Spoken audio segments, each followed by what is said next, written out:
Hello friends, welcome back to our YouTube channel JKSSB Chenab classes.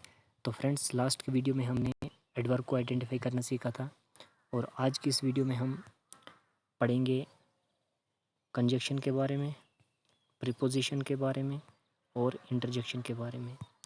तो आए friends, आज की ये वीडियो स्टार्ट करते हैं। तो सबसे पहले हम देखेंगे कि कंजक्शन क्या होता है। कंजक्शंस क्या होते हैं? जितने भी ज्वाइनिंग वर्ड्स हैं उनको हम कंजक्शन बोलते हैं, यानी ऐसे वर्ड्स जो जोड़ने का काम करते हैं। वो दो वर्ड्स को भी जोड़ सकते हैं, सेंटेंसेस को भी जोड़ सकते हैं। तो सबसे पहले हम कंजक्शन की एक सिंपल डेफिनेशन देखेंगे कि कंजक्शन होता क्या है। A conjunction is a word a conjunction is a word that joins two words और सेंटेंसेस। तो कंजक्शन एक वर्ड होता है जो दो वर्ड्स या सेंटेंसेस को जोड़ता है, उसे हम क्या बोलते हैं? कंजक्शन बोलते हैं। ये आपने सिंपल में याद रखना है कि कंजक्शन होता क्या है, जो दो वर्ड्स या दो सेंटेंसेस को आपस में जोड़ने का काम करता है। फिर अगर हम थोड़ा सा और देखें कि कंजक्शन खाली दो वर्ड्स या दो सेंटेंसेस को ही नहीं जोड़ता है, ये दो वर्ड्स को भी जोड़ता है, फ्रेजेस को भी जोड़ सकता है, क्लासेस को भी जोड़ सकता है और सेंटेंसेस को भी जोड़ सकता है। इसलिए हमने खाली यहीं तक सीमित नहीं रहना है कि कंजक्शन खाली दो वर्ड्स को या दो सेंटेंसेस को जोड़ेगा, ये दो फ्रेजेस को भी आपस में जोड़ सकता है। तो ऐसे वर्ड्स जो वर्ड्स को जोड़े, फ्रेजेस को जोड़े, क्लासेस को जोड़े या सेंटेंसेस को जोड़े आपस में, तो उसे हम क्या बोलते हैं? कंजक्शन बोलते हैं। जैसे हमने कुछ एग्जांपल्स लिए हैं, Ram and Shyam will complete the work. Ram and Shyam, तो यहाँ पे राम क्या है? एक वर्ड है। श्याम क्या है? ये भी एक वर्ड है। तो इन दो वर्ड्स को जोड़ने का काम कौन कर रहा है? एंड। तो एंड क्या आ गया? एंड एक कंजक्शन आ गया। I will meet you at office और एट होम। यहाँ पे अगर हम देखेंगे तो बी ओ और का यूज़ हुआ है। और किस किस को जोड़ रहा है? और क्या कर रहा है? जोड़ने का काम कर रहा है। एट ऑफिस क्या आ गया? एक फ्रेज आ गया। और एट होम ये भी क्या है? एक फ्रेज है। तो इन दो फ्रेजेस को जोड़ने का काम कौन कर रहा है? और। तो और क्या आ गया? और एक कंजक्शन आ गया। He said that he was busy. He said एक क्लॉज है, ही वॉज बिजी ये भी एक क्लॉज है। तो इन दोनों को जोड़ने का काम कौन कर रहा है? दैट। तो दैट क्या आ गया? एक कंजक्शन आ गया। आई होप आपको थोड़ी बहुत कंजक्शन की समझ आ चुकी होगी। आगे हम और देखते हैं कंजक्शन के बारे में। कुछ रूल्स हैं कंजक्शंस के जो आपने हमेशा याद रखने हैं कि कंजक्शन दो वर्ड्स को जोड़ने का काम या दो सेंटेंसेस को जोड़ने का काम तो करता है, दो वर्ड्स को तो जोड़ता है, लेकिन कौन कौन से वर्ड्स हैं जिन्हें कंजक्शन जोड़ता है? ऐसा नहीं कि कोई भी वर्ड उठा के हम उठा लें उनको जोड़ लेगा, ऐसा नहीं है। तो यही रूल आपने माइंड में रखना है। जैसे सबसे पहले हम रूल को पढ़ने से पहले हम क्या करेंगे? एक एग्जांपल्स को लेंगे, इससे और ज़्यादा क्लियर होगा। जैसे मैंने लिखा है राम इज सिंगिंग, सॉरी सिंग नहीं, यहाँ पे सिंगिंग है। राम इज सिंगिंग और आगे है Ram is dancing. Ram is singing और राम इज डांसिंग। आपने इसको एंड से जोड़ना है। किसे जोड़ना है? एंड से जोड़ना है। और दूसरा सेंटेंस है राम इज स्टूपिड और आगे दूसरा सेंटेंस है राम इज डांसिंग। इन दो सेंटेंसेस को भी आपने एंड से जोड़ना है। तो कैसे जोड़ सकते हो? चलो पहला सेंटेंस हम देखते हैं कि पहला सेंटेंस हमने कैसे जोड़ा है। हमने जोड़ा है कि Ram is singing and dancing. Ram is singing and dancing, ये तो चलो ठीक है। Ram is singing and dancing, singing और डांसिंग डांसिंग को आपस में हमने जोड़ दिया, ये ठीक है, बिल्कुल ठीक है। और दूसरा सेंटेंस है राम इज़ स्टूपिड और राम इज़ डांसिंग। आप में से बहुत सारे स्टूडेंट्स ऐसे होंगे जो क्या करेंगे? Ram is stupid and dancing ऐसे जोड़ लेंगे। Ram is stupid and dancing, तो ये बिल्कुल गलत हो जाएगा। ये क्या है? ये सेंटेंस बिल्कुल इनकरेक्ट है। ये हम इसको कैसे लिख सकते हैं? Ram is stupid and Ram is dancing. Ram is stupid and Ram is dancing, ये बिल्कुल करेक्ट है। अब क्यों हम इसको क्यों स्टूपिड एंड डांसिंग नहीं लिख रहे हैं? वही पहला रूल है कंजक्शंस का। पहला रूल क्या बताता है कि conjunction joins two same things. Conjunction हमेशा दो सेम चीज़ों को आपस में जोड़ता है। जैसे यहाँ पे Ram is singing and dancing. Singing V1 plus ING था और डांसिंग भी V1 प्लस ING था, यानी दोनों मैन वर्ब थे दोनों मैन वर्ब थे, बिल्कुल। तो दोनों मैन वर्ब, लेकिन वो भी कौन सी, फोर्थ फॉर्म, वर्ब की fourth form V1 plus ING। तो ये आपस में जो एंड है कंजक्शन, इसने इन दो को आपस में जोड़ लिया। क्यों? क्योंकि ये दोनों सेम थे। लेकिन यहाँ पे अगर हम बात करेंगे राम इज़ स्टूपिड और राम इज़ डांसिंग की, तो यहाँ पे स्टूपिड क्या है, Ram is stupid. Stupid Ram के बारे में कोई एक्स्ट्रा इन्फॉर्मेशन है, तो स्टूपिड एक एडजेक्टिव है। क्या है? एक एडजेक्टिव है। और डांसिंग, डांसिंग क्या है, वर्ब की मैन फॉर्म है, यानी मैन वर्ब है, V1 plus ING man verb है। तो यहाँ पे एडजेक्टिव कंजक्शन जो है यहाँ पे एडजेक्टिव और वर्ब को आपस में कभी नहीं जोड़ेगा, इसीलिए ये इनकरेक्ट था, Ram is stupid and dancing. हमने इसीलिए हम इसको ऐसे लिख सकते हैं, Ram is stupid and Ram is dancing. अब यहाँ पे आप बताओगे कि राम इज स्टूपिड ये एक एडजेक्टिव है, तो एंड के बाद राम आ रहा है, राम क्या है, नाउन है, तो आपने स्टूपिड और एडजेक्टिव और नाउन को आपस में कैसे जोड़ा? नहीं, हमने यहाँ पे एडजेक्टिव और नाउन को आपस में नहीं जोड़ा है। हमने यहाँ पे जो राम इज़ स्टूपिड पूरे का पूरा सेंटेंस जो है, वो राम इज़ डांसिंग ये दूसरा सेंटेंस है, इन दोनों सेंटेंसेस को आपस में जोड़ने का काम एंड कर रहा है, ना कि स्टूपिड को राम के साथ जोड़ रहा है। इन दोनों पूरे के पूरे सेंटेंस को इस पूरे के पूरे सेंटेंस के साथ यहाँ पे एंड जोड़ने का काम कर रहा है। और एक जो दूसरी एग्जांपल हमने ली है, इससे एक दूसरा रूल हम सीखेंगे। हमने लिखा है Ram is singing a song in the garden और Ram is dancing beautifully in the garden. Ram is singing a song in the garden और Ram is dancing beautifully in the garden. अब इन दो सेंटेंसेस को आपने एंड से जोड़ना है, तो कैसे जोड़ सकते हो? तो यहाँ पे अगर हम देखेंगे, राम इज़ यहाँ पे भी है, राम इज़ यहाँ पे भी है, यानी इन दो सेंटेंसेस में राम इज़ कॉमन है, और आगे इन द गार्डन इधर भी है, इन द गार्डन इधर भी है, इन दो सेंटेंसेस में इन द गार्डन भी कॉमन है। तो हम दूसरा रूल ये बता रहा है कि जो दो सेंटेंसेस के अंदर जो कॉमन पार्ट है उससे हम बाहर रखेंगे और जो बाकी बचा पार्ट है उसको हम अंदर रखेंगे। तो हम कैसे लिख सकते हैं, राम इज़ कॉमन है, उसके बाद क्या बचा, singing a song, Ram is singing a song and dancing beautifully in the garden. In the garden common है, उसको भी हमने बाहर रखा। Ram is singing a song, Ram is singing a song and dancing beautifully, इसको हमने अंदर रखा। इन द गार्डन ये कॉमन था, इसको हमने बाहर रख लिया। तो हम अगर दो सेंटेंसेस को आपने जोड़ना है, कि आपको बोला जाएगा कि दो सेंटेंसेस को अगर आप कंजक्शन एंड से जोड़ेंगे तो कैसे जोड़ सकते हैं, वहाँ बहुत सारे तरीक़ों से इस सेंटेंस को लिखा जाएगा, लेकिन जो करेक्ट फॉर्म होगी वो यही होगी कि आप क्या करोगे, जो दो सेंटेंसेस में कॉमन होगा उससे बाहर रखोगे और जो बाकी बचे उसको अंदर रख लोगे। तो ऐसे लिख सकते हैं आप, Ram is singing a song and dancing beautifully in the garden. तो मैं आपको फिर से एक बार जो पहला रूल है वो समझा लेता हूँ, क्योंकि ये कई जगह आपको काम आएगा। तो पहला रूल हमने यही बताया कि कंजक्शन हमेशा दो सेम थिंग्स को आपस में जोड़ता है। कंजक्शन हमेशा दो सेम थिंग्स को आपस में जोड़ता है। दो सेम थिंग्स को जोड़ने का मतलब है कि कंजक्शन कभी भी आपको एडजेक्टिव को नाउन के साथ नहीं जोड़ेगा। हाँ, दो एडजेक्टिव को जोड़ सकता है, यहाँ तक कि एडजेक्टिव की अगर जैसे मान के चलो good, better, most,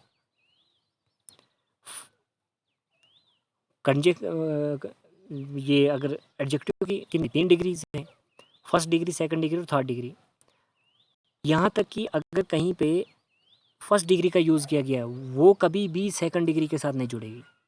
conjunction adjectives की भी डिफरेंट डिग्रीज को आपस में नहीं जोड़ेगा। और तो छोड़ो, वर्ब को तो एडवर्ब के साथ जोड़ ही नहीं सकता है, वर्ब को तो नाउन के साथ जोड़ ही नहीं सकता है। अगर एक एडजेक्टिव है, एक एडजेक्टिव को नाउन के साथ जोड़ ही नहीं सकता है।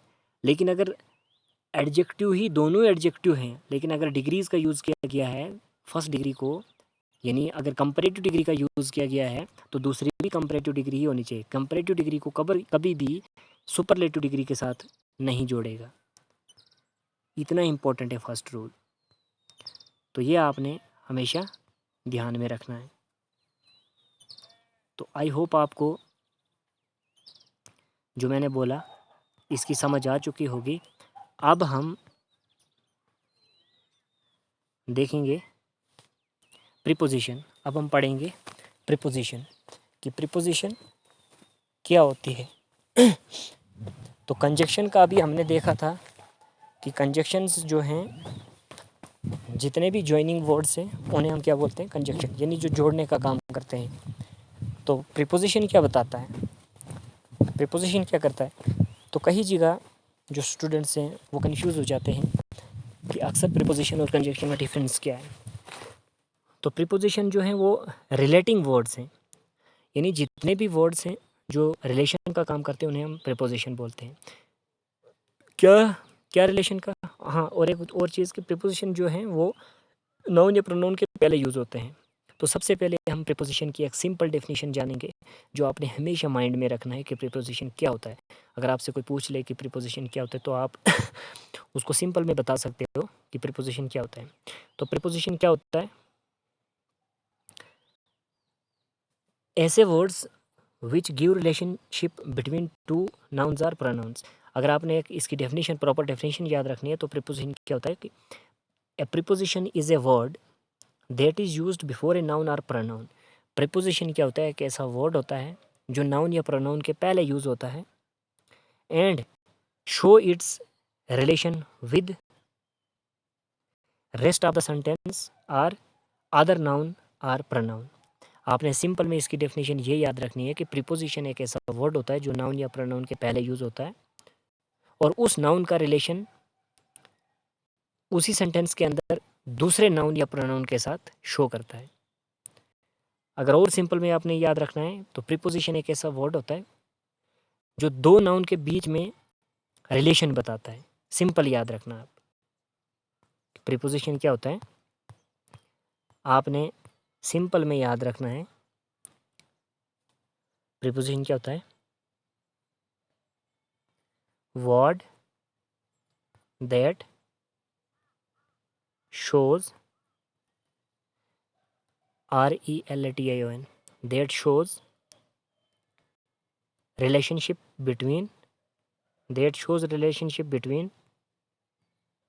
two nouns या pronouns। सिंपल में याद रखना कि ऐसा वर्ड जो दो नाउन या प्रोनाउन के बीच में रिलेशनशिप शो करे उससे हम क्या बोलते हैं, प्रीपोजिशन बोलते हैं। तो अब हम देखेंगे कि कैसे रिलेशनशिप शो करता है।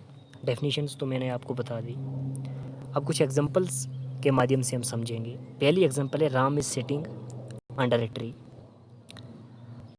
अब यहाँ तक तो हमने देख लिया पार्ट्स ऑफ स्पीच में। अब तो आप मज़े से सेंटेंस के अंदर हर वर्ड को आइडेंटिफाई कर सकते हैं कि ये क्या है। अब हम देखेंगे एक एक को। राम क्या है, नाउन है। इज़ क्या है, हेल्पिंग वर्ब है। सिटिंग क्या है, मेन वर्ब है, अंडर को छोड़े फिलहाल। ए क्या है, आर्टिकल है। और ट्री क्या है, नाउन है। अभी हमने देखा कि प्रीपोजिशन जो है वो नाउन के पहले यूज़ होता है, तो ट्री एक नाउन है, तो इससे पहले यहाँ पे एक वर्ड आ रहा है, अंडर आ रहा है, तो अंडर क्या होगा, प्रीपोजिशन। इतनी हमारी समझ में आ गई कि नाउन के पहले प्रीपोजिशन का यूज़ किया गया है। और हमने ये देखा था कि प्रीपोजिशन जो नाउन या प्रोनाउन के पहले तो यूज़ होता है और लेकिन उस नाउन का रिलेशन दूसरे नाउन के साथ शो करता है। अब यहाँ पे ये अंडर जो है वो ट्री का रिलेशन किसके साथ शो कर रहा है, बोलता है कि Ram is sitting under a tree. Ram जो है कौन ट्री के नीचे बैठा है, राम। अंडर क्या बता रहा है, अंडर बता रहा है कि राम जो है वो ट्री के दरख्त के नीचे बैठा है। राम दरख्त के नीचे बैठा है, राम दरख्त के नीचे बैठा है। अब यहाँ पे अंडर जो है वो किन दो नाउन्स के बीच में रिलेशनशिप को शो कर रहा है, राम और ट्री के बीच में। आपको समझ आ रही होगी कि यहाँ पे अंडर जो है वो किन दो नाउन्स के बीच का रिलेशन शो करता है, ना राम और ट्री। अंडर की वजह से ही हमें पता चल रहा है कि राम जो है वो ट्री के नीचे बैठा है। तो ये नीचे जो है ये किन दो के बीच में रिलेशनशिप को शो कर रहा है, राम और ट्री के बीच में। और दूसरी एग्जांपल जो हमने लिखी है कि Ram is going to school. अब यहाँ पे राम नाउन आ गया, is main sorry helping verb, going main verb, school noun. अब टू जो है वो नाउन से पहले यूज हुआ है, तो टू क्या है, एक प्रीपोजिशन है। अब इस स्कूल का रिलेशन किसके साथ बता रहा है, इस स्कूल का रिलेशन राम के साथ शो कर रहा है। टू क्या बता रहा है, टू से हमें ये पता चल रहा है कि राम जो वो स्कूल को जा रहा है, राम स्कूल को जा रहा है। तो टू क्या कर रहा है, राम और स्कूल के बीच का रिलेशन बता रहा है। टू से ही हमें पता चल रहा है कि राम किधर की ओर जा रहा है, स्कूल की ओर जा रहा है। आई होप आपको समझ आ रही होगी। अब तीसरी एग्जांपल है, the book is on the table. तो यहाँ पे भी टेबल क्या है, नाउन है, बुक नाउन है, द आर्टिकल है, यहाँ पे भी द आर्टिकल है। द आर्टिकल लगता है नाउन से पहले, यानी नाउन के लिए लगता है। इज वर्ब है, तो यहाँ पे इज जो है वो मैन वर्ब है।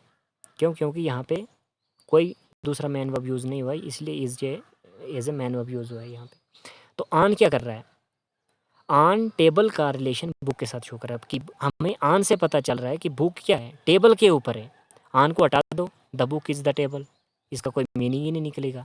तो ऑन की वजह से हमें पता चल रहा है कि बुक जो है वो टेबल के ऊपर है। इस टेबल और बुक के बीच का रिलेशन कौन बता रहा है, ऑन बता रहा है। तो ऑन क्या है, एक प्रीपोजिशन है। फिर एक और एग्जांपल मैंने ली है कि the students are sitting in the room. Students room में बैठे हैं, यहाँ पे भी sitting, the students are sitting in the room, in क्या है, एक प्रीपोजिशन है। He arrived in the morning, यहाँ पे भी इन क्या है, प्रीपोजिशन है। मॉर्निंग क्या है, एक नाउन है। अराइव्ड क्या है, एक वर्ब है। और ही क्या है, एक प्रोनाउन है। तो ही और इन मॉर्निंग के बीच का रिलेशन कौन बता रहा है, इन बता रहा है। तो इन क्या है, एक प्रीपोजिशन है। हाँ, एक और बात आप याद रखना, क्या, वो ये है, क्या वैसे, कि आपने ये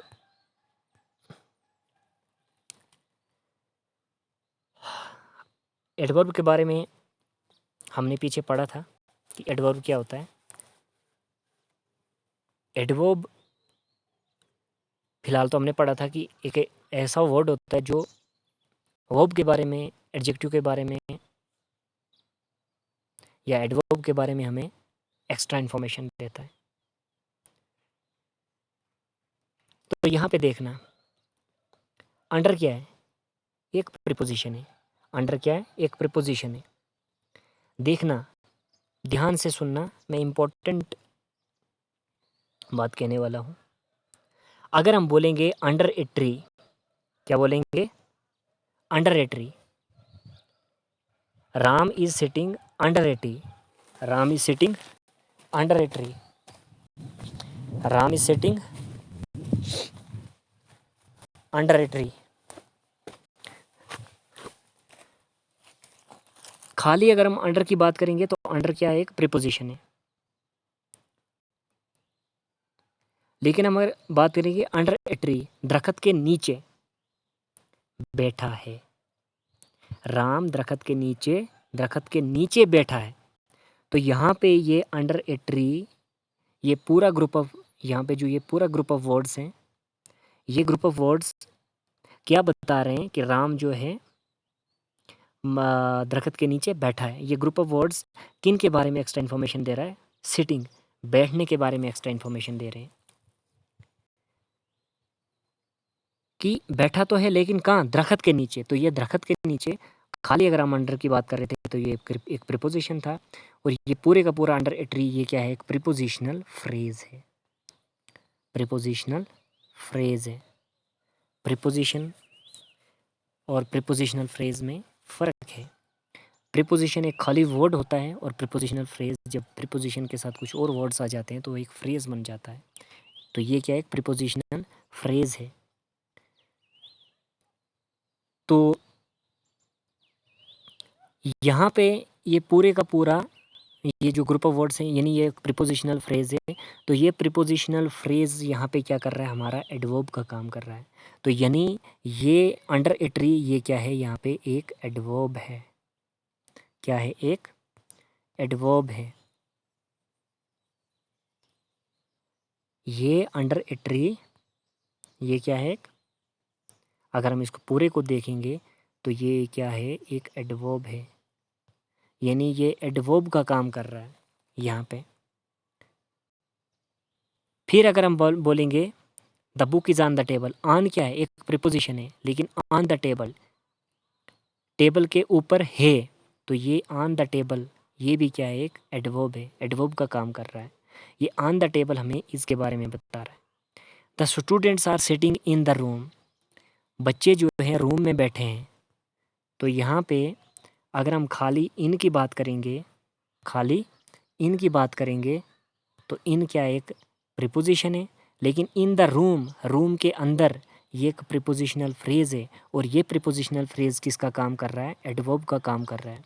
और ये प्रीपोजिशनल फ्रेज, ये पूरे का पूरा प्रीपोजिशनल फ्रेज क्या है, ये एक एडवर्ब है जो हमें सिटिंग के बारे में एक्स्ट्रा इन्फॉर्मेशन दे रहा है। वैसे ही अराइव्ड इन द मॉर्निंग, वो सुबह पहुंचा। ये इन द मॉर्निंग ये भी एक प्रीपोजिशनल फ्रेज है और यहाँ पे किसका काम कर रहा है, एक एडवर्ब का काम कर रहा है। तो यानी ये इन द मॉर्निंग, इन की खाली इन की बात करेंगे तो ये एक प्रीपोजिशन है। और इन द मॉर्निंग अगर हमें कोई बोलेगा कि ये क्या है, तो इन द मॉर्निंग हम इसको प्रीपोजिशन नहीं बोलेंगे। प्रीपोजिशनल फ्रेज तो है, लेकिन ये क्या है, पार्ट्स ऑफ स्पीच के अंदर